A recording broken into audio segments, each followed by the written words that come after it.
Okay. All right.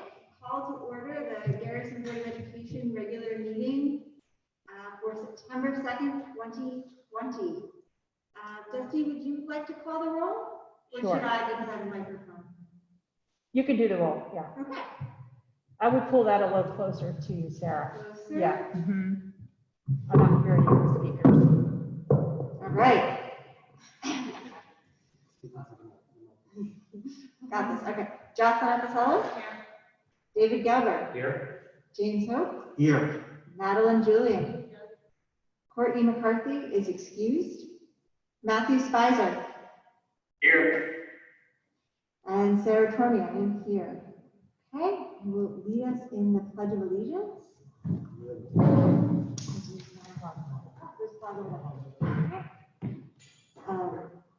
Pledge allegiance to the flag of the United States of America and to the republic for which it stands, one nation, under God, indivisible, with liberty and justice for all. Okay, thank you all.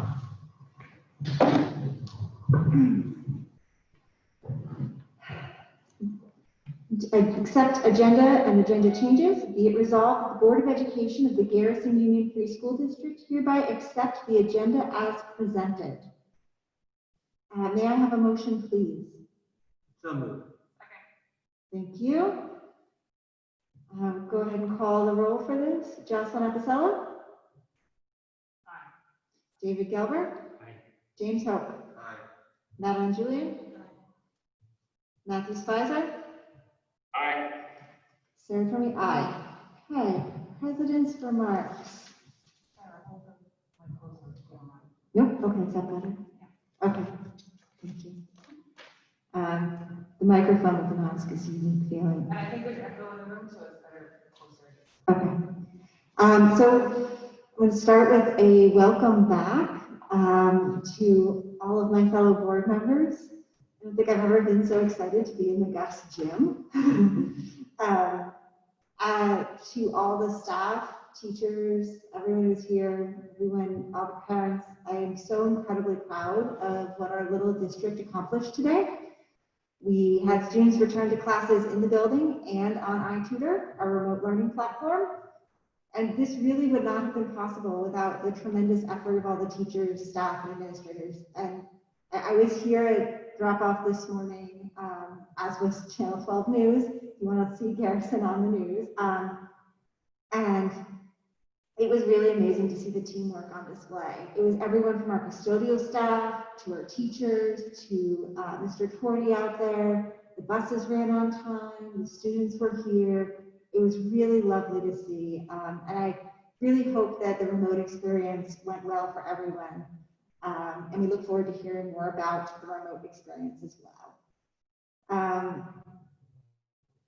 Just one more little thing, I won't go on too long, but at the last meeting, the board approved our goals.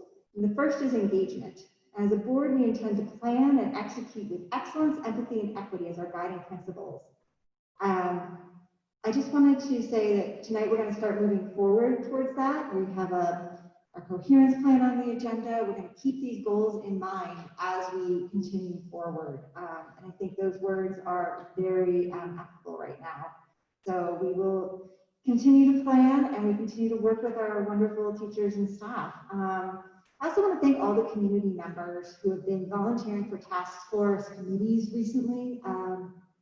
It's really a tremendous showing of community support between the principal search for task force and a bunch of others. We've had community involvement on the audit committee that has just been wonderful. So thank you all for stepping forward and engaging with us. That is all I have, so I'm going to turn it over to our superintendent. Welcome to your first in-person meeting. It's been an exciting day. My first in-person board meeting and my first time meeting all the Garrison students. My compliments go to the children because from the moment they arrived, I will tell you, from the moment the children arrived, they were completely appropriate. They wore their masks. There was some humidity today, so of course it was a bit uncomfortable, but they socially distanced the way we needed them to. They took direction. and they got through the day, and on the way out, just hearing students say to me, how was your day? It was great. Was just music to my ears. So it was a wonderful first day. And of course, there are always little things that you look for. The arrival procedure was fairly smooth. But we're going to make some minor adjustments there just to make sure traffic is flowing efficiently in the mornings. Lunch and recess, we have the tents actually went up. If you haven't taken a look or seen them, when you drive around later when you leave, the tents are up. We have 4 good-sized tents out there. They're about 400 square feet. 2 are right next to the pavilion. We do have wireless access out there now. They were installed today, and they will be in use tomorrow. We're very excited about that. But I also just have to compliment, this staff here was very impressive. The level of dedication. I'm sure there were some nerves because this is a situation where it's unusual, and teaching in a mask is no easy feat. I'm sure James can attest to that, but Matt as well, if you needed to do that for some time, but it can be tiring. But the teachers really were engaging. I visited every classroom. They were engaging. The students were enjoying themselves. The learning happened on day one. We did have to go over a lot of routines with the children, but it was just an overall very positive day. The staff left here feeling very good about the work that we accomplished. Just to give the board and the community a follow-up on how many students are in and how many students are on iTutor. The final numbers now are that 167 students are opted for in-school, okay, and that's 74.9%, just about 75%. We also have 48 students learning through the iTutor model. That's 21.5% of the students. And then the remainder, we do have 7 students whose families opted for an IHIP or an individualized home instruction plan. So the families are providing their own instruction for their children. iTutor has students on every grade level. So we have a cohort. They range from as small as 3 or 4 students on a grade level, and I think the largest grade level may be 8. That also started today.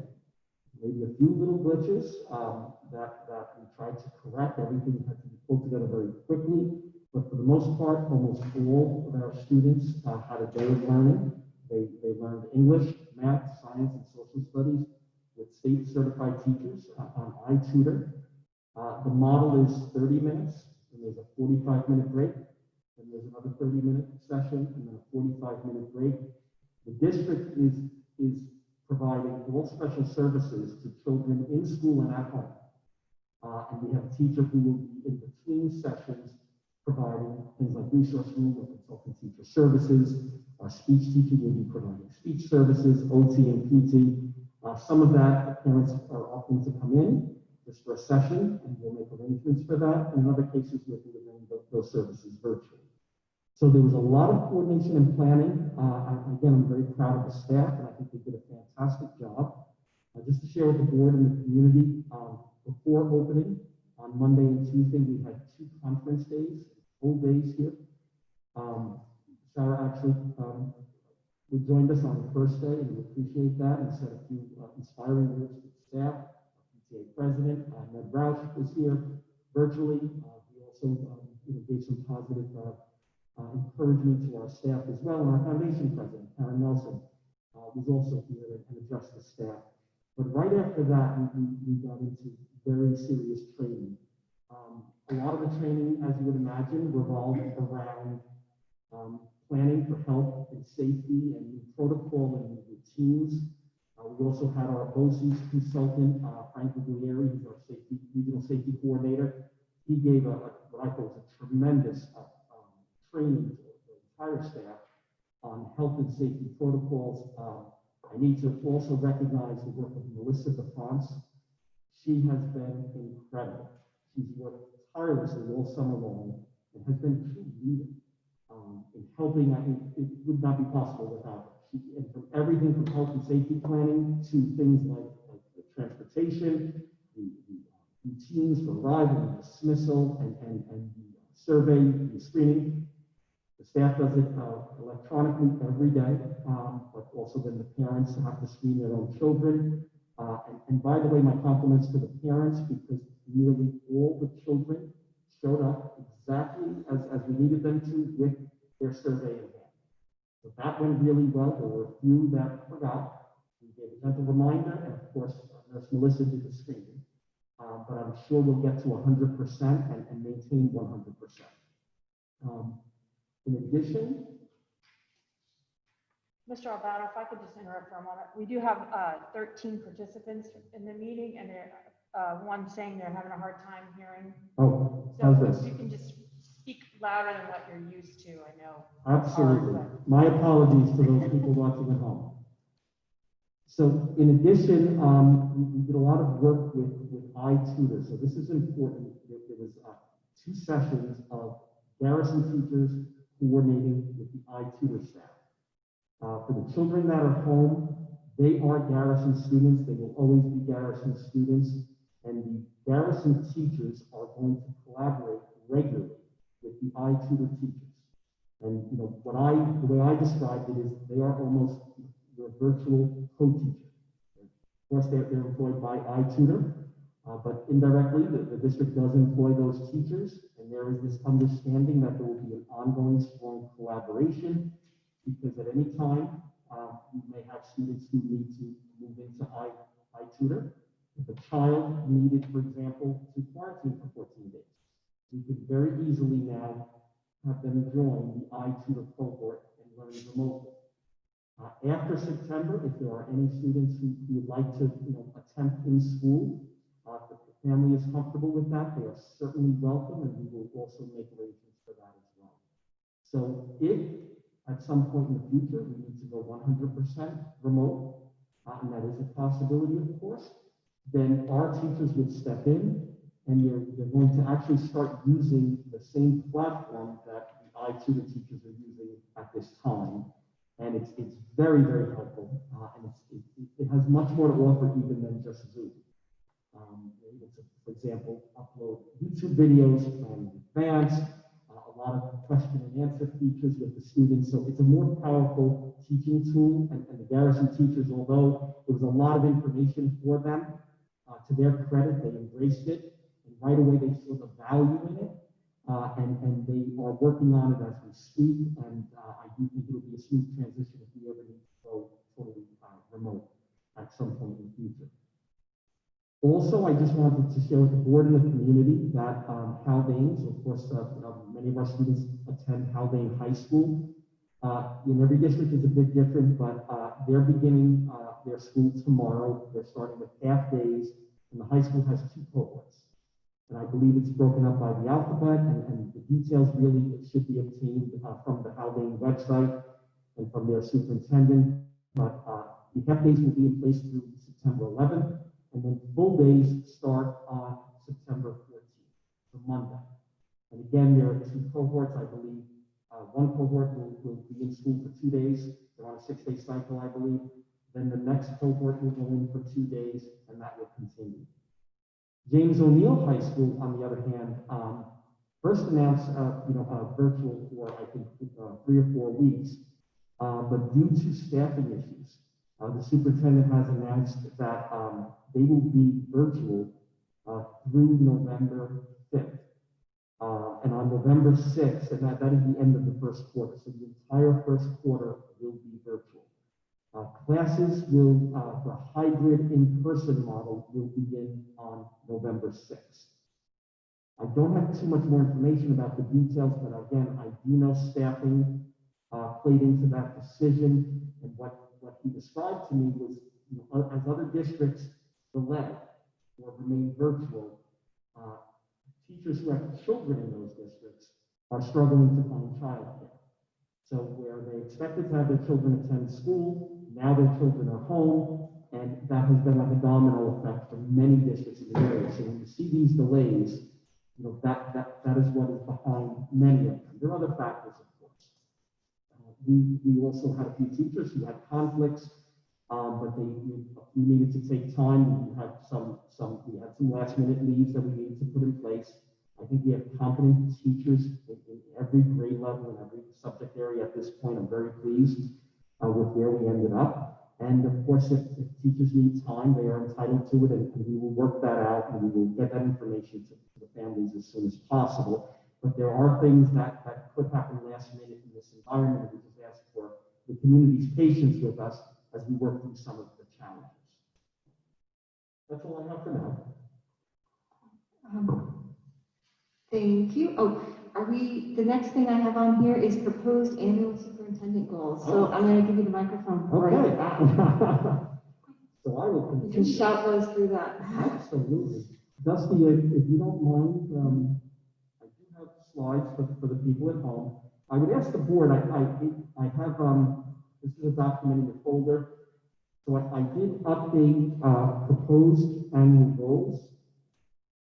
And thank you. I know some of our board members provided some feedback, and this is still in draft form. So I welcome any feedback, whether it's this evening or even over the next week or so. And the idea is that we will have this on the September 16th agenda for your official approval. But let me take you through the 5 goals that I worked on initially with Sarah and Courtney, our board president and vice president. Dustin, let's go to the first one, which is our district-wide coherence plan. So the district last year hired a consultant, Jonathan Costa, to begin work on a district-wide coherence plan. Jonathan has worked with many districts throughout Westchester, Putnam County, and also in Connecticut. He takes a slightly different approach to strategic planning. And his approach, which I'm very impressed with, is he starts with students and what are the desired outcomes for your students is that main guiding question. Then from there, you start to build a coherence plan around what you want to see your students accomplish by the time they leave here from 8th grade and move on to high school. So to give a little bit more detail, I tried to set up some timelines here. And what I'd like to emphasize up front with the Board of Education and the community is in this environment, things are changing. These are my projections. Some of these dates could be altered slightly, but I do think what I outlined here is something that we could accomplish. So first, the consultant, he is back again on tonight's agenda simply because we postponed our work with him due to the closure last year. And it's a new fiscal year, so I am asking the board to reapprove. He also gave an updated proposal with new dates. But basically, we'll start working with the consultant, the Board of Education, to review strategic priorities for the district. That will happen at the end of September. After that, we need to set up a strategic coherence planning team. We're looking for 8 to 14 key constituents in the community participate, and that should be established in October. After that, we'd like to do some collection of data and get feedback from our community, teachers, parents, community members. We'd like to do that through a thought exchange. One thought exchange, and we'd like to hear from parents about how we're handling this pandemic. What are we learning? What have we done well? What do we need to do better? Also, we need to establish data collection teams, and to be a little bit more specific, they're going to look at 5 different areas. And Jocelyn, thank you for this clarifying question that you asked. We're going to look at one category, goals for learning. We're also going to collect data on strategies for learning. Also, measures of learning, assessments, formative, summative assessments, supporting systems. There are many that could include things such as special education, RTI, various other supports, even our psychologists, our guidance. Those are all support systems. And putting this all in a local context. So, there are things where you can look at comparative data, but then there are other data points that are specific to Garrison. We will analyze this data, we'll look at the key issues, and we'll identify strategic gaps. That work will happen in midwinter, but I'm thinking January is a good estimate. After that, we'll prioritize the strategic gaps, develop action plans, timelines, and expectations I would think that could be accomplished by early spring. And then sharing this coherence plan with the board and the public, and we'll look for the board's official endorsement by May. Would you like to discuss each one or have me go through them all? I think it makes sense to actually pause and have a little discussion of each one because they're so detailed, which is lovely, and I appreciate that just before we forget some of the elements. So I would ask if anyone has thoughts or comments or questions on the strategic plan goal. Sure. I just want to make the board aware that the way Kafka tends to work and the way that his coherence plan or coherence planning works and academic planning tend to work, the community will be involved in determining outcomes, and those outcomes will be formulated early. What we call outcomes and dispositions. Outcomes, learning outcomes for the students and dispositions, aspects of behavior that and value that the community would like to instill in students. And then from there, the rest of this follows.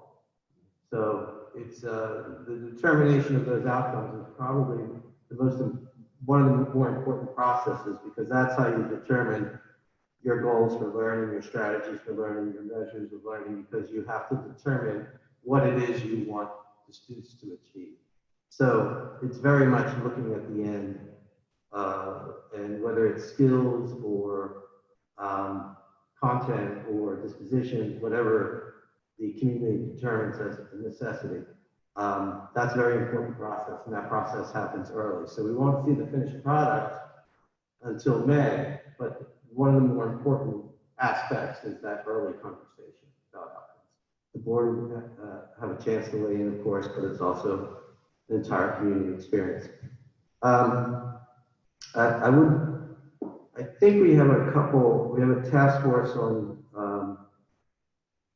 equity, diversity, inclusion, anti-racism task force, and I think they would probably have a really important voice in shaping some of the outcomes, perhaps, during the conversation. And any other task force or committees that we have, whether it be the environmental committee, would definitely have a voice. So any type of standing committee or task force that would like to voice their concern should do so, get their voice involved in the coherence plan.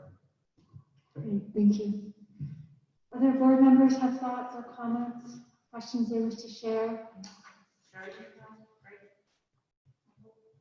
No. I just think that it is great that we're going to have a strategic plan. I'm using my, Using my microphone. It is great that we're going to have right up close. Got a strategic plan because it will really focus on the priorities and like not lose sight of the big picture. So I think it's a great Thank you. Thank you. Go ahead to number 2. Yes, sure. And thank you for that feedback. Sarah presented the board goals to the entire faculty. And then after that, I did present this in this draft form. And we said to the teachers, although everyone was very focused, of course, on the opening, on health, on safety, we both emphasized the importance of really sticking to our planning and our long-term goals. We can't lose sight of that. Of course, we have to manage the current crisis, but we need to stay the course. And it was very well received by the staff. I give them credit for that. The second goal revolves around teaching and learning. Now, this is something basically that is a very complex process. New York State has rolled out the next generation learning standards, and that is something that we need to do quite a bit of work on from K through 8. And again, in this environment, it's a bit challenging. The state did give us a bit more time. They extended out some of the deadlines, but that work does need to happen over the next 10 months, because in September of 2021, we need to be fully aligned with the next gen standards, and new assessments are being rolled out in all subject areas, even all the way up to Regents exams. So for our students to be competitive and to be prepared to perform well, we need to do a major realignment. We do have 4 remaining professional conference days. That may sound like a lot, but it really isn't. We do have some Wednesday afternoons, which we will use for this project. And when we settle in a bit more, we will maybe from time to time bring in substitutes to relieve teachers to do some of this important work. But basically, we need to build capacity for the next gen standards, make sure everyone has a baseline knowledge of what is needed. And many of our teachers are already working on this, but this needs to be across the board with everyone. We need to examine our current instructional strategies and curricular programs. New York State provides something called the Learning Standards Crosswalks, where we can look at our current curriculum and what we're doing and compare it to what is needed for the next gen standards. In my estimate, this is not a totally new curriculum, but in my estimate, probably 20 to 30% of what we do needs to change. And that work will be very important, using the crosswalks and finding out where we need to realign. Also, we may need to create new curricular units, adopt curriculum programs, ensure that we are aligned with the next gen standards, particularly in ELA and mathematics. I did add, these are the goals for the 2021 school year, but I just added summer of 2021 because we are hoping things will be more normal next summer, and we can really spend that time working on curriculum. And I do foresee this work continuing through the summer, right up until September of 2021. And we need to ensure that all the curricular units are aligned with New York State's culturally responsive framework. Now, James mentioned earlier, our anti-racism and equity task force is working on this. We actually just got a new date that we're going to meet again to set up our goals. We did have 2 days over the summer together, and we would like to use this framework to guide a lot of the curriculum work, and in fact, all of the curriculum work that is happening to make sure it is culturally responsive. And that would mean if we adopt a new book, if we adopt a textbook series, if we create a unit of study, whatever it may be, we are going to look at it through the lens of the culturally responsive framework. It's a pretty dense document, and there's a lot of work there. We need to get started. I don't think that work will be done in this first school year. I do think it will be ongoing and continuous. But I think we can get a lot done this year, and I'm looking forward to that work. I'll take a pause and any questions or comments. Yes, I would just like to, hopefully you all can hear me, emphasize that this is a major undertaking in a very short period of time for our superintendent and our teachers. We are aware of that. We understand that the next generation standards were adopted in 2017, so we are a little bit behind other districts currently in moving towards these, and they are very important. I know you mentioned it, but just the one that I find very relevant, and I think parents will find very relevant, is the example of the algebra regents, which I know some of our students aspire towards. It will be different, and we need to make sure our curriculum matches it so our students have a chance at being successful on that regents. So this is a lot of work. Thank you for undertaking this big goal. Thank you to our teachers for all the work you have ahead of you and using those conference days. I look forward to seeing the product of it.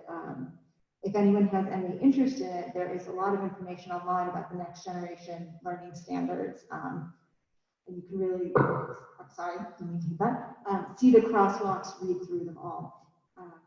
David? Carl, can you give us, for those of us who don't know that much about next generation standards, a few examples to make it sort of vivid for people who are watching and also for us? I mean, what are some of the things that are involved in the next generation standards? That's a great question, David. Off the top of my head, I probably couldn't get into that level of detail, but I will tell you that things are moving around. Different concepts are moving to different levels. And there is a need for vertical alignment. So if you're looking for a concrete example, I would forward you more information on it off the top of my head. I think that would be a little difficult. And as we start working on this, I'll give you progress updates. But again, there's this need for a vertical alignment. I know some things are moving down to an earlier grade level. We may be covering a particular topic in math in grade 6, but now we need to start earlier in grade 5. So it's a real coordinated effort that needs to occur. And I apologize for not really being able to get specific here, but I'm happy to follow up with that. Jocelyn? I think just related to that, I can't believe how much work and effort, especially with the PD we're going to have to put in. So I really appreciate it. And I'm just curious if, and I know one of the things we're going to be working on is communications. I'm wondering if on the website there's, and forgive me for not knowing, but is there a place you can click as a community member or even as a teacher or faculty that can give you some distilled information on both the next gen standards, but also on what the culturally responsive framework is, just so people are a little bit more aware of kind of these guiding principles for the next year of all of our PD. Jocelyn, absolutely. There are great documents for parents to help you understand on both. So we will, Dusty and I have been working with Maria Slippin, our consultant. She's been great. And one of our goals is to kind of revamp and reorganize the website, make it more effective and more user-friendly. So Dusty, we will work on that with Maria in the weeks ahead. And in the meantime, they're all available on New York SED, New York State Education Department. Yeah. I actually, this is a technical question. Should I switch mics with Carl? This sounds so clear. Right? I mean, because you're speaking the most. I think it's a difference in maybe the age and quality of some of the microphones. Also, a man's voice is People, harder not to the hear. people, it's the mics. And maybe The deeper voice also makes a difference. I'll project more. Okay. Yeah, I'll just speak a little louder. Thank you. Any other thoughts on the next, before we move on teaching and learning from the board? Really loud into that microphone, Madeline, really loud.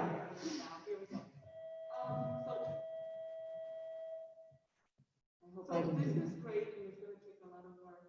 And it does sound that it's a standard that we need to do this, right?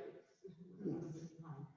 Will the teachers have other professional development that will be offered for them aside from this that they might want to look into this year? Like this is required. This has to get done. But is there also other professional development they wanted to take a course? I don't know, in project-based teaching or things or virtual teaching. Is there any space or money, or is there anything allowed for that? Madeline, that's a great question, and the answer is yes. There is a budget for PD, and there is the ability to take different or request different types of professional development conferences. That being said, really, I think the best to stay focused. I really believe all of our energy. So for example, we did PD on virtual learning these past 2 conference days, these opening conference days. The next gen standards, it's such a big undertaking that I really think almost all of our available time needs to remain focused on this. So I do think in years ahead, if there's a creative idea, certainly we want to support that. That's important as well. And with our special area teachers, there may be more opportunities. So music, art, theater, but core academic teachers really need to focus. The work this is an enormous task. So what I'm going to do to keep moving this forward, this initiative forward, really every bit of available time will be spent on this. Hopefully that answers the question. Sorry, but because I was on the policy committee, so I read all about these TV things. Just to clarify, if, say, a core instructional teacher, of course, attends all the mandated PD trainings that we do here at Garrison, actually requests to go off-site or attend a virtual training on something like Madeline suggested or DEI, will it be discouraged, or can they, because of the tight timeline around next gen, or is there still that kind of ability of teachers to request extra PD? I think there's always the ability to request it, and we always get serious consideration. But I think what they request has to be, and look, if a teacher has really done the majority of this work and then wants to do something in addition, certainly we would consider it. But just knowing this year, and there's some practical things. So for example, being out of school right now is a very difficult thing to do. We don't have a lot of extra staff. We appointed 5 substitutes last board meeting, which I appreciate. 2 of them accepted more permanent jobs elsewhere. We had a leave replacement in place, very competent person who was offered a long-term position. So in this environment, coverage even becomes, it's a very practical thing, but even just covering a teacher to be out presents, and then of course, covering them, they're not going to be as effective. The routines, the trainings that we did over the past 2 days, really, I'm sorry to kind of ramble here a little bit, but I think this is a challenging year to do it. Yeah. But it won't be met with a firm no. It'll always be given consideration. Also, per the policy, the professional development plan should be in place during the budget season so that the budget reflects the needs of the professional development plan. So it's really, when we're talking this year's budget, we would be looking at professional development plans for the following year. So to add them in now, they really aren't budgeted for because that was done last year. So we have to be mindful of that as well in terms of budget. And we are having a wonderfully expensive year. Okay. Number 3. Unless anyone else, No. Okay, so this is also something that started last year, but was postponed due to the school closure. But conducting a special education program review, this is something where we believe it would be best to work with an expert consultant. Her name is Roberta Wiener. She has been a director of special ed. She's a professor at Pace University of Special Education. And she did already come in, and she had some preliminary meetings with Dr. Jackson and some of our staff members. And then we postponed it again because it was just too challenging. But this year, I do think everyone is more settled in. We understand what we're dealing with, and the staff, I think, will really welcome this, as well as the community, of course. So just to give you a quick outline of what this, and Roberta and I have met, and we agree on this timeline, and I think it's very achievable. But first, what she will do for us is analyze student performance data and all of our evaluations. So any child that is referred for special ed from either a parent or a teacher, the referral can come from either one, has to go through an academic evaluation, a psycho-ed eval, and that's performed by our staff, and sometimes we do have outside evaluators evaluate the children, but we want to make sure those evaluations are quality, because all the decisions are based on that data that we collect in an evaluation. And there are different levels of evaluations as far as quality is concerned, and Roberta really understands what she's looking at. And then everything really flows from there. So that's her starting point. She'll look at then the IEP plans, the 504 plans, and the RTI procedures. And so what are we doing? So we have this evaluation, we understand the needs of individual children, but then what are we doing to help them achieve their goals and meet their needs? Then after that, we will look at the placement of students, and not just students in our schools. So we have various programs here in Garrison. We offer consultant teacher services, we offer resource room, we offer speech and OT and PT, a variety of services. But we also have students who go to other districts. And it is something that we support, and it's something that's required legally. But if a child has a very significant disability and we're sending them somewhere else, we need to also, there needs to be accountability. We need to monitor that. We need to make sure that district that we're paying a lot of money to is meeting the needs and working towards the goals effectively. So that is something that Roberta and I will look at together as well. Also, what she will do is conduct one-to-one small group interviews with staff, administration, and parents. Just another way to collect data and get people's perspectives and from their observations, their experiences going through this process. And then she will also look at how we conduct our CSE 504 and RTI meetings. And the one thing, for example, that Roberta and I spoke about is in these meetings, we always start with data and the present levels of performance. There is a tendency sometimes to jump right to the program that I want. Oh, I think the child should have this program or that program. And running an effective meeting, you bring them back to the evaluation and the data and what are the needs. Once that's established, then you don't jump to program, you jump to goals. Okay, so if these are the needs, what are appropriate goals for the child? Then the last part is always program. What program do we need to put in place, or do we need to pay for to help this child achieve these goals? So it's a very important process, and it's a very complex process. And Roberta is going to analyze how we're doing. I do think that we are doing some very good work in this area, but there's always room for improvement. Then she will make a final report to me as well as the Board of Education. We can have her come in and do a public presentation for all of you. And then we need to have a plan that is equitable and inclusive to ensure that all students' needs are met. Children with disabilities, of course.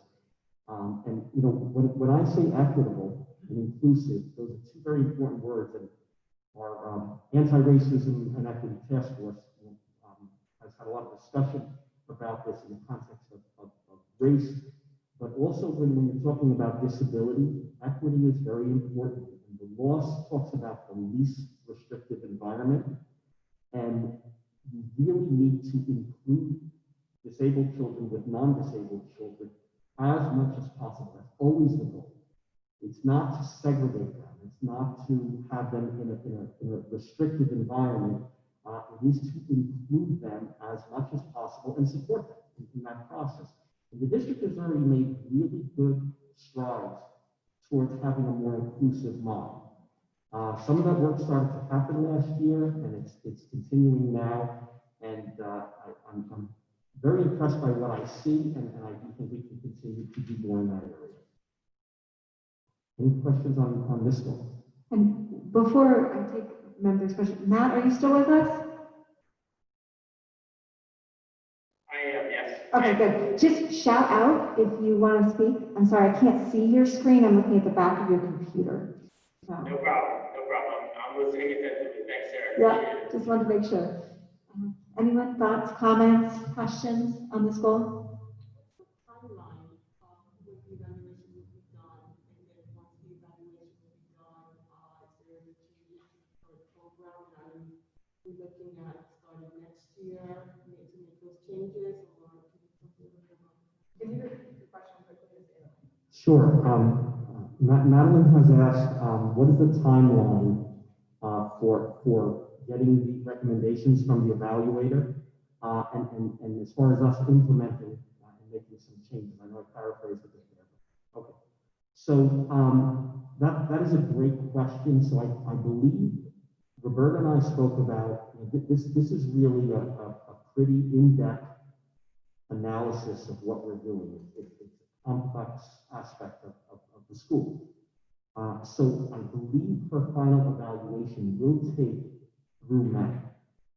Now, that being said, I don't think we need to wait until May. In fact, I think it would be a mistake to start implementing changes. The CSE process really is implemented in the early spring. So March, April, May, we're conducting annual reviews for for parents of children with either IEPs or 504s. And a lot of the planning for those meetings has to happen in like January and February.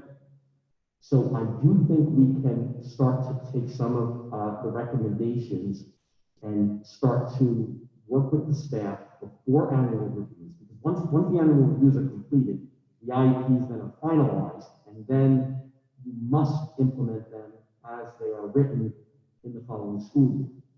So what I envision happening here is that we will get feedback and working with the staff. And I think it will also be a really good learning process, and it will help to inform our annual review process and our planning process early. And then the formal presentation will refer to the board, and I think you will start to see in the following year the changes we actually implement. So, does that make sense? Okay. It's a little bit of a complicated process, but yeah, this is a very good thing to do, and I'm comfortable with the time frame of it. Any other questions on this call? Well, I just think it's an excellent goal. It's something that we've been working to achieve for a number of years, is having a consultant come in and giving us a kind of program review. But, like anything that happens in an academic setting or an educational setting, the important thing is to, have a really good process, have a lot of forethought, so that, a lot of what we're going to be doing, it sounds like what we're going to be doing this year is about planning. And we're planning, we might have some implementation this year, but for the most part, this is about rolling something out in the fall of 2021. Okay. Okay. The number 4 is the district capital project.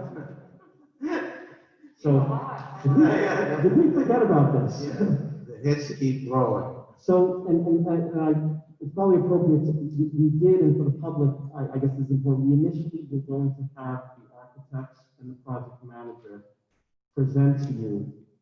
They were ready for a Zoom meeting when we decided to go live. One had a conflict. So we'll have them here at the next meeting on the 16th, and they're both, they confirmed they can both be here live. They did give you an estimate, gave all of us an estimated budget. I think we had it first, we added it to the agenda, but I will make sure it's in your Friday update, and you can take a look. It is just a projection right now. They looked at what other projects are bidding for, and they have a pretty good sense of what things will cost. But we don't know exactly what things will cost until that bidding process occurs, which will be in the winter. So the public of Garrison approved the $9.912,540 capital project for nearly $10 million. So we are right now in the planning stages. We hope that the designs will be done within the next 2 months. We will get those designs up to New York State Ed Department, and hopefully there's a quick turnaround with approval, so that is the first step. Then we need to basically, once we have approval, in the winter, the bidding process begins. The bidding process is something that Ms. Hutter and I will work on, along with both the architect and the project managers, and hopefully in a similar way to the transportation bids. You hope to get as many people interested in doing the work. You hope it's competitive, and then you select the lowest responsible bidder, okay? Part of the job of the project manager is to basically vet the contractors and look at their history and look at their past performance on jobs, and Sue and I will do that together. Then from there, we will start to set up a schedule. So there will be weekly meetings occurring by the spring. Sue, Michael Twardy, and I will all be meeting with them regularly. And we will start to work on a summer construction schedule. And Jocelyn, thank you. When I first put that the schedule will be in place by June, but you don't just throw it together that quickly. It'll be about a 3-month process. There's a lot of detail that needs to be worked out. in planning for the kickoff of the actual construction, which will happen in the summer of 2021. So that is a detailed process. Also, I added in there, we did talk about exploring some different design options for renovating the playfield with Tetra Tech architects and engineers. That is something that I know there's interest in for the community, and we do have our committee, capital project committee, and I do think this is a good thing for us to look at, along with moving this capital project forward. So, are there any questions about this goal and this project? Thank you for keeping it moving forward. Okay, and I'll just say one last thing on that. You know, if we're closed, of course, we would probably try to get started. A lot of this work is interior. So if the district is closed, we would try to get going early. But if not, I don't foresee this being able to happen when school is in session, especially with the way we're utilizing every bit of space. So again, I think, you know, we anticipate now in July, you know, late June, as soon as school is out, to have this project, the actual work begin. The last category I think is extremely important. That's the area of human resources. And I know even when I was, you know, first hired here in the spring, we had a lot of discussion just about HR and that process. And you know, I tried to summarize what I think needs to happen with HR. First, you know, I think there needs to be standard hiring procedures. There's been some inconsistency with how teachers, for example, are hired, and I think there really needs to be a thorough process. I'm a firm believer that together, probably two of the most important decisions we make is who we hire, and then secondly, who we tenure. Because those people will be serving the children of Garrison for many, many years, in some cases 20, 30 years, and we need to take those decisions very seriously, because probably one of the most important factors in a child's education is teacher quality. I really believe that. I mean, what I do is important, what Sue Hunter does is important, what Michael Forty, but the teachers, you know, the teachers' effectiveness really, really matters. And we have to always have the best for Garrison. So I think, you know, a very thorough process within this, also having stronger recruiting measures. Again, we talked about this, and I'm sure it's going to emerge as one of our goals with the Anti-Racism and Equity Task Force, that we're working hard to recruit diverse candidates. I have to say the search firm, district-wise, has really, really done a fantastic job. And next week we'll be interviewing principal finalists, and they really, their model and their thoroughness, and it's not just about posting the job, they've really done networking and outreach to make sure there is a diverse pool of candidates. So I think that is something that we need to apply across the board in our hiring practices. And that's really led into number 2, strategies and initiatives to increase workplace diversity. And April Francis, our consultant, I know has other ideas for us as well. Also just streamlining, this is more efficiency, just streamlining the hiring process.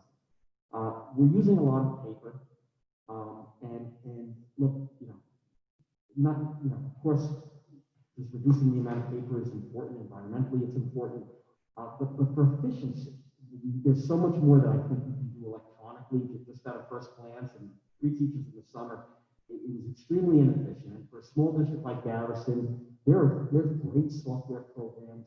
Frontline is one company, but BOCES, Dusty and I sat for a seminar. BOCES is vetting this new software that is compatible with Envision, the financial program, and it really does everything electronically. New candidate really almost never has to. I think maybe there's one signature that one piece of paper, but the rest of it's there, and everything merges with our payroll system, our finance system. So I'm very interested in getting that in place. The next big hiring season will be in the spring if we have some retirees or if we have, you know, vacancies.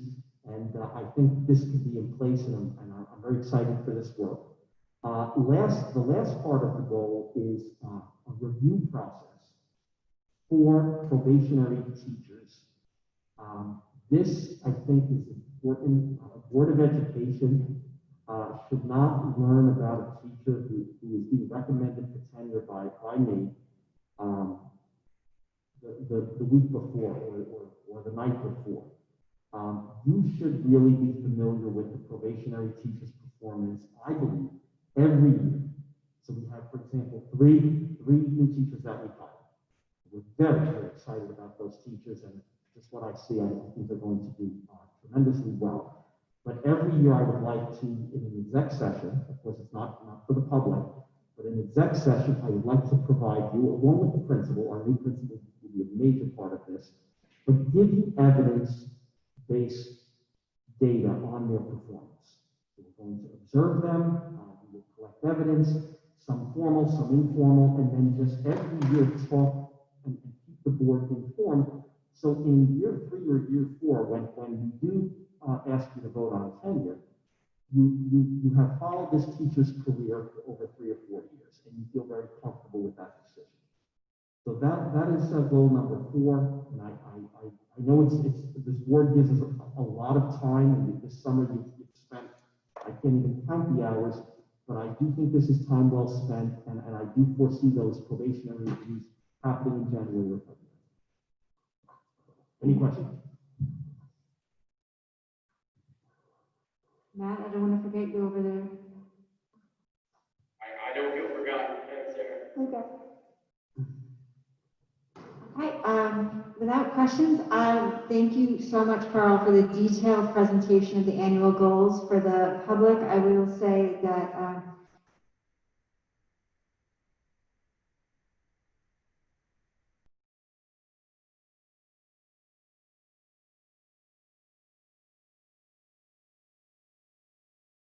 these goals will be review tool, and I really appreciate the thought to the pandemic. This is a massive undertaking, and I really look forward to hearing about your progress. I have a lot of faith in you.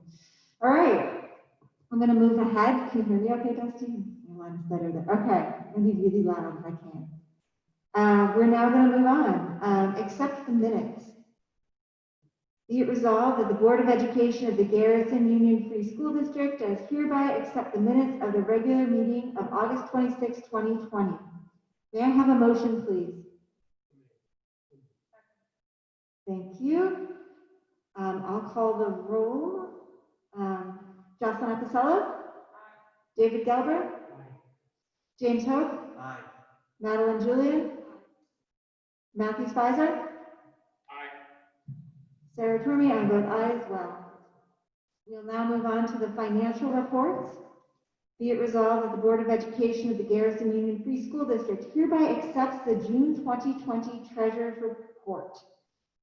May I have a motion, please? Thank you. Just you're able to. Before we move on, Sue, do you have anything you wish to add? And if so, I would like to give you a microphone. I really don't have anything to add. I mean, it's clear everything there is June, treasurer's report, and there really isn't much to say, unless you have questions. So for the public, this is the treasurer's report for June as presented. There's nothing further unless the board has questions. Does the board have any questions? And to clarify for the public as well, June closes out our fiscal year. Our fiscal year runs July 1 through June 30th. So this was the last report from last year. Okay.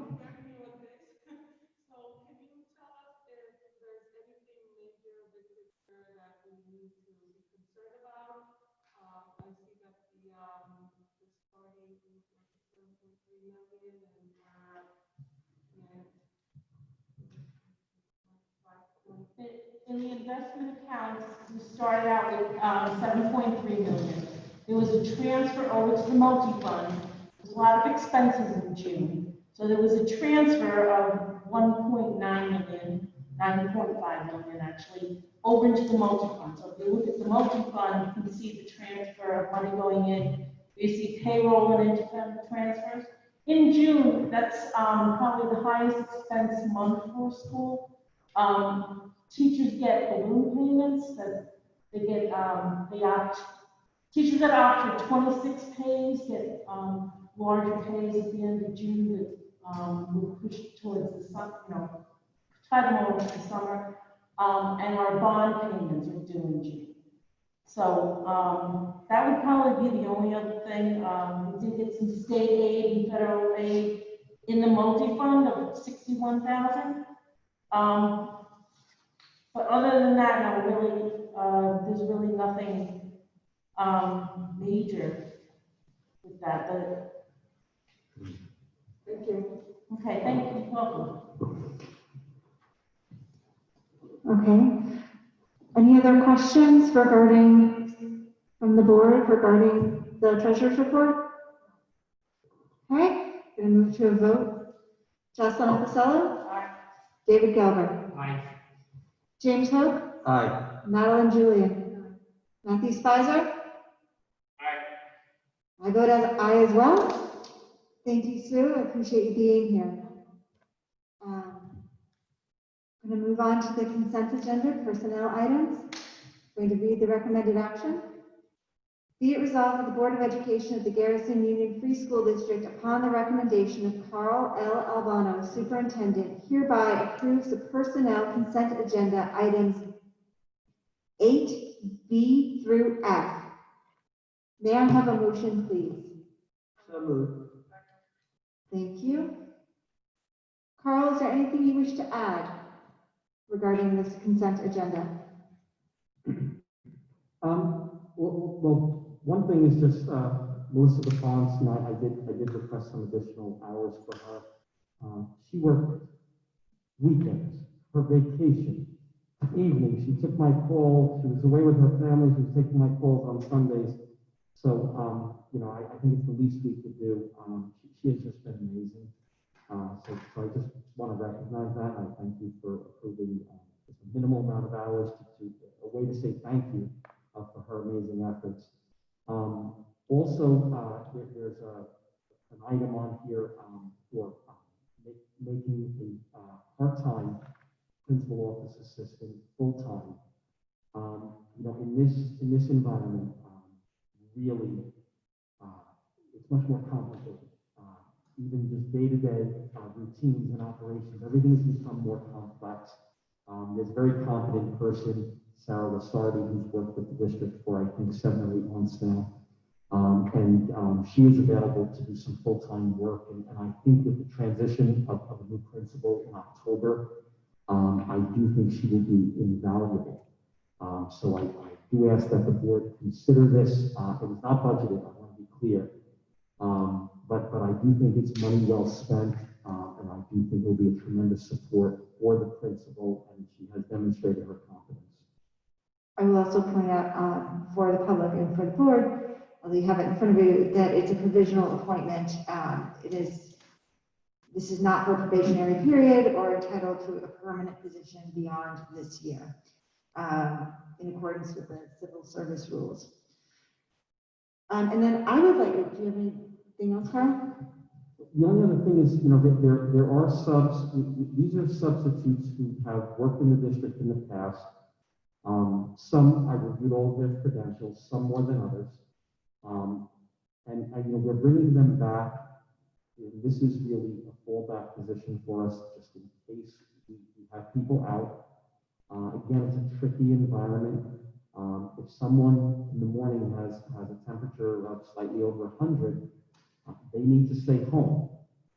Also, if you have aches and pains and a runny nose, you need to stay home.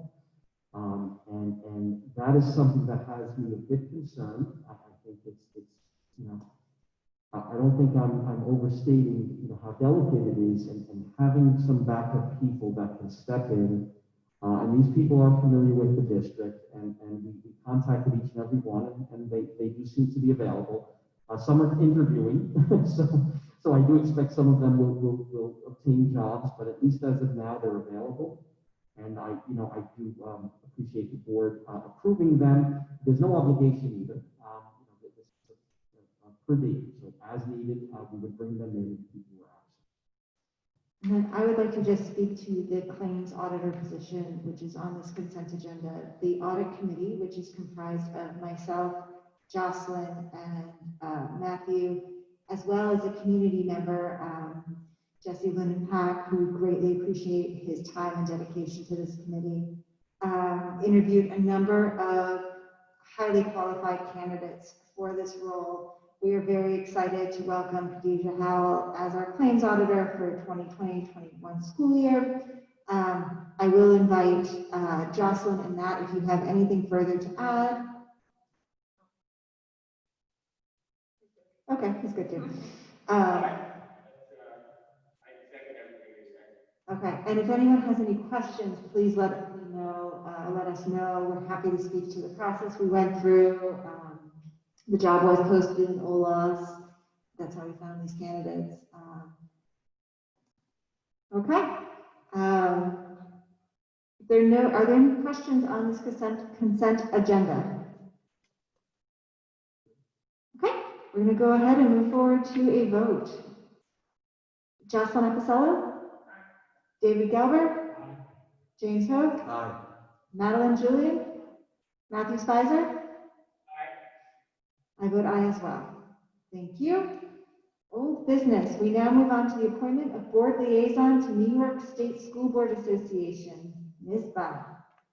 Read the resolution. Be it resolved that the Board of Education of the Garrison Union Free School District hereby appoints Madeline Julian as its board liaison to the New York State School Boards Association for the 2020-2021 school year, and hereby authorizes Ms. Julian to attend the 2020 annual convention to be held virtually. May I have a motion, please? Thank you. Any questions, thoughts? This was discussed last time. I'm very grateful to Madeline for stepping forward, and the convention looks amazing. I'm very excited for you, and I can't wait to hear about it. If anyone is curious at home, you can go to the NYSBA website and look at the schedule of events for the conference. It's really interesting. So many different sessions to attend, so I think it's really exciting. Okay, no other comments. We can move to a vote. Jocelyn Epicello? David Gelber? James Hogue? Aye. Madeline Julian? Matthew Spicer? Aye. I vote aye as well. Thank you, Madeline. Appointment of board liaison representative to Westchester Putnam School Boards Association. I will read the resolution. Be it resolved that the Board of Education of the Garrison Union Free School District hereby appoints James Hogue as its board liaison representative to the Westchester Putnam School Boards Association for the 2020-2021 school year. May I have a motion? Thank you. James, thank you so much for volunteering for this. I can't wait to hear, I think especially this year, it's going to be so interesting to hear what other school districts are doing in this environment, and it'll be incredibly useful. Thoughts, questions, comments? No, yeah, no, absolutely. And I think, it's a good thing to be involved with, right, especially right now. It'll be very interesting. Yeah. I'll get a lot of emails. There you go. I'm going to move to a roll call vote. Jocelyn Epicello. David Gelber. James Hogue. Aye. Madeline Julian. Matthew Spicer.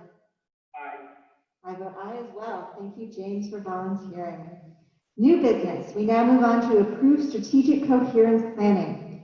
Read the resolution. Be it resolved that the Board of Education of the Garrison Union Free School District hereby approves the strategic coherence planning agreement as per Putnam Northern Westchester BOCES COSER 512.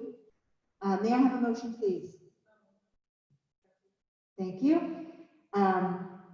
This agreement was in your packets. If you have any questions, please let us know. Again, we did vote on this once last year, but it is a new budget year. Questions, thoughts, comments? Okay. Move to a roll call vote. Jocelyn Epicello? David Gelber? James Hope? Aye. Madeline Julian? Matthew Spicer? Aye. I vote aye as well. Very excited for the coherence plan. We'll move on to approve pupil services coordination. Sorry, change my pages. Be it resolved that the Board of Education of the Garrison Union Free School District hereby approves the pupil services coordination agreement as per the Putnam Northern Westchester BOCES COSER 334. Again, this agreement is in your packet, and I need a motion, so. Thank you. Questions? This is the special education agreement. Okay, we're going to move to a roll call vote. Jocelyn Epicello. David Gelber. James Hope. Aye. Madeline Julian. Matthew Spicer. Aye. I vote aye as well. Okay, we have now reached the public comment section. I realize this is an unusual meeting, and I appreciate the public for bearing with us at this time. My thought had been to move this meeting back in person now that we are in session. The governor's order will expire on the 4th. He may extend it again to allow for Zoom meetings. We currently do not have an extension on that.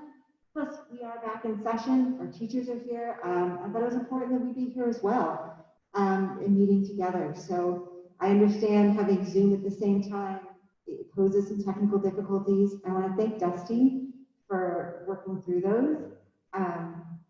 I made a lot of suggestions, none of which are technically possible. So clearly, I'm not the one for this. Okay, I'm going to go ahead. I can read from here, Dusty. So one attendee.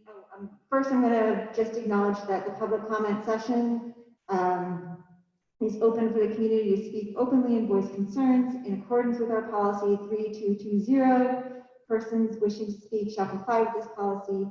Comments about specific school personnel or individual students is a violation of board policy. Concerns regarding students or personnel should be discussed privately with the superintendent or appropriate administrator.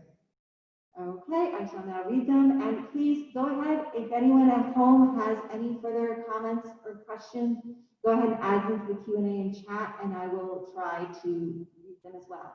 The first one is, anonymous attendee, it's very hard to hear. We will work on our microphones. I apologize. Very hard to understand with masks. Perhaps Zoom meeting better in the future. Again, we will take that into consideration as it fits with open meeting laws. There is seats set up here in the audience. You're welcome to attend in person with us. I will acknowledge for the people at home that we currently do not have anyone here, but the seats are available. Okay. Mostly about audio. Sound is very busy. Yes, again, they are all about audio. And I apologize. Thank you again for bearing with us as we work through trying to move back to in-person meetings. We welcome you to attend. If you have questions about the presentation, you would like follow-up, this recording will be posted. You can view the slides. Okay, I have a question here. Any way we can change the school policy to require actual masks? There are students in a class wearing bandanas today.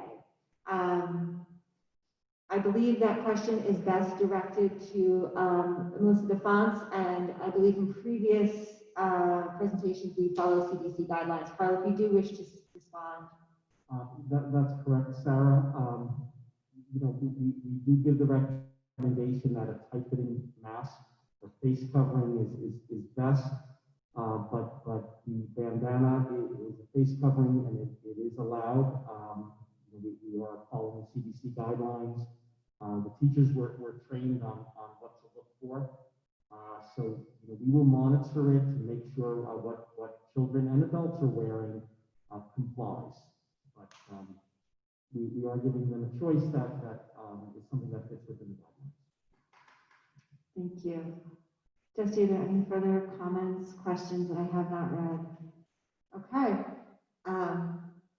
Thank you for everyone for sharing your thoughts, and we will work on the audio. I kind of do feel like announcing a sporting event here, but I will try and be as loud as possible. We now will move on, if there's no other comments from the public, to board member comment or other discussion. I think last time, we started at the bottom of the alphabet, so this time starting with Jocelyn. Thank you. I'm fine with going first, but I highly recommend we kind of start with David next time, and just kind of go through that way. Because then poor Madeline knows she's always square in the middle, like a middle child syndrome. And that You can pick one that, you can be like one kick to the end of the line, maybe. something like that, just for things. I'll make a note. But I'll take my chances now since I am first this week. First of all, I want to say that it was refreshing to not have a computer in front of me tonight because I've had one in front of me all day. So thank you for printing it all out. This is really lovely. And I welcome back, and I appreciate all the work that our principal and superintendent have been doing. It's really quite amazing. And I really look forward to seeing how both the iTutor platform and the in-person instruction starts to play out. It's really unbelievable. And I will say, not to be a downer, but I hope that people in the community continue to look out for themselves and their students and look for signs of, stress and distress and anxiety. And I know Nurse Melissa is amazing. What a great resource.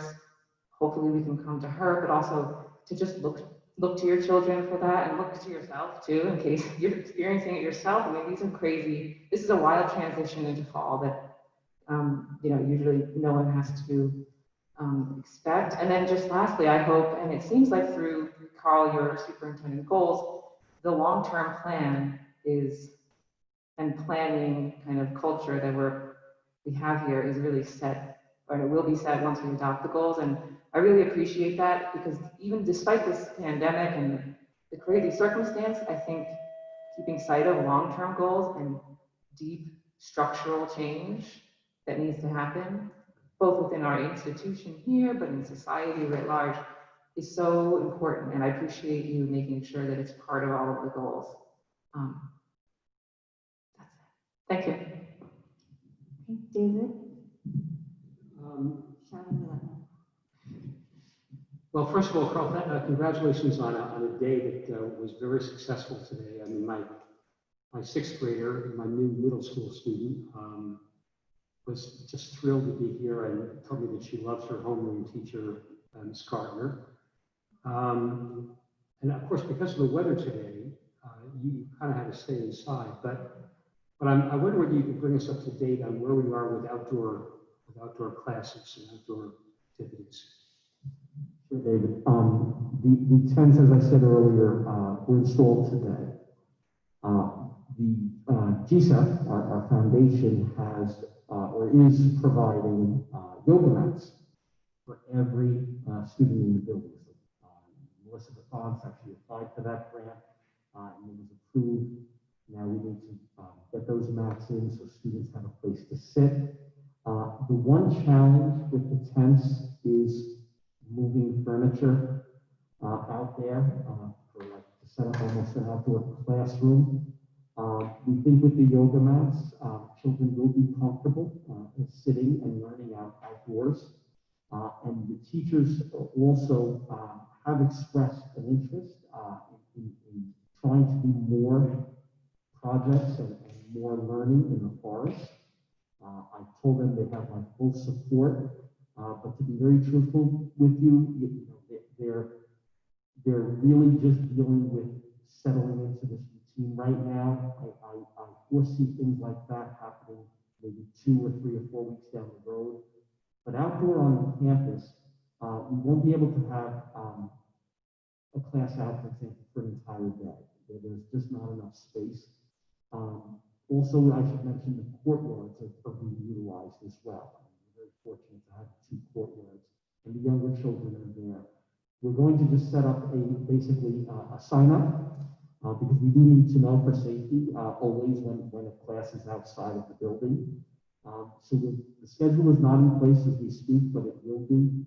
We needed to get first things first, the tents and the routines, but the teachers, I have to tell you, the motivation is there to be outdoors as much as possible.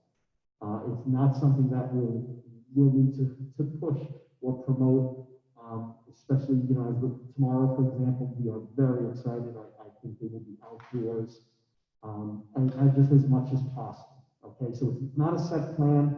I don't see it happening for a full day, but I do see it certainly happening for an English lesson. outdoors, an art lesson. Coach Beckley will be outdoors for every phys ed class.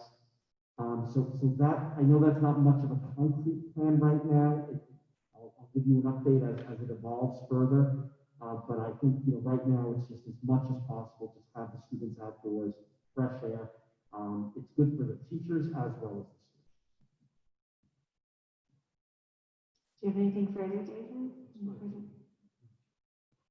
Can I just add to that? I believe Mr. Torty actually donated his own tent for the third grade courtyard and installed it for us. So really, the teachers do seem to be contributing, and faculty, to this effort in really an extraordinary way, I think.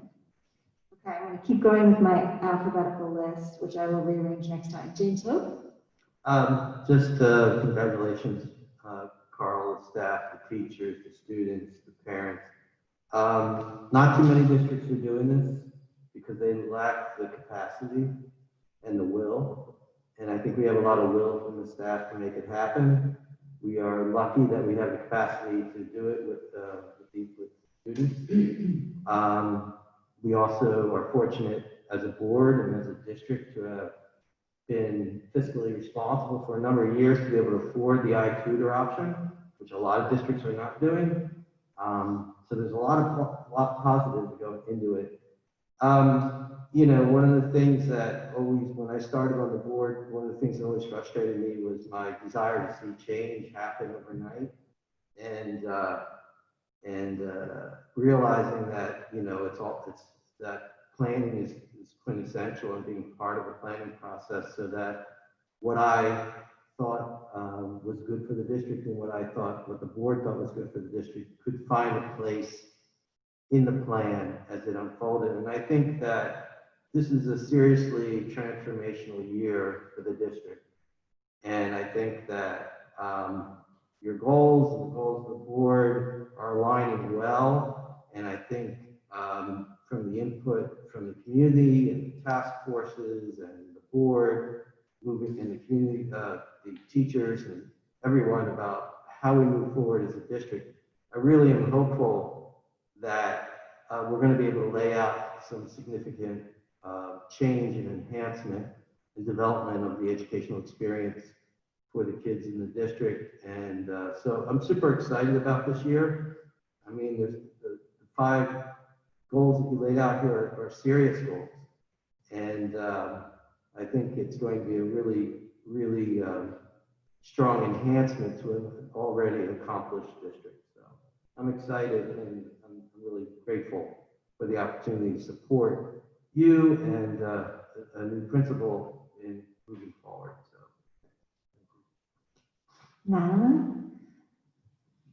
I'll keep it very short, but to echo everyone's congratulations to everyone.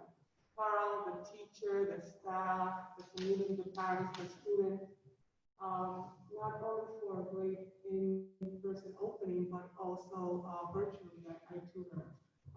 So there's always glitches with technology, but it definitely worked out, and it was a successful first day. And I think a very special thanks to the facilities team, the custodial team, because they're hardly mentioned, and I can't even imagine the amount of work that they did to get this place ready, and to clean after every class and get it ready for tomorrow. So thank you so much. Thank you. Matthew? I don't want to bore everybody by repeating everyone's eloquent, great words, so I'll briefly say the same thing. Congratulations, and just thank you across the board to absolutely everybody for both the in-person and the virtual opening today. I think this is something, a day that people will remember forever, and a year people will remember forever. And I think the energy and spirit and grit all together have been a sight of a whole. And on a personal level, thank you all very much for obliging my remote presence tonight. Of course.